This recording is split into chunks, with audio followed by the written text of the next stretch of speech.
Hello everyone, welcome to my short video. Last lesson we have learned how to copy, highlight and paste in Microsoft Excel.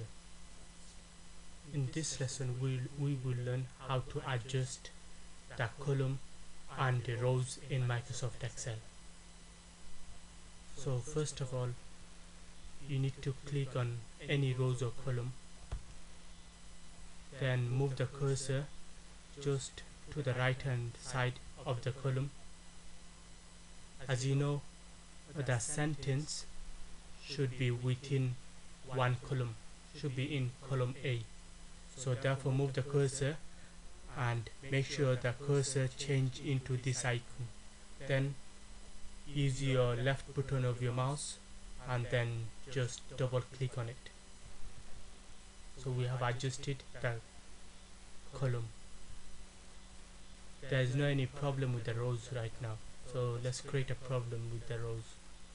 Say our rows are quite big, so we don't need that big rows for this sentence. So if you want to adjust the rows, then you need to go to the bottom of the rows, make sure your cursor change into this icon, then double click on it.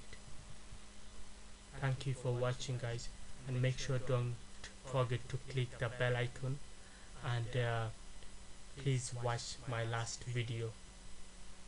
Thank you for watching, and if you want you can subscribe. Thanks a lot.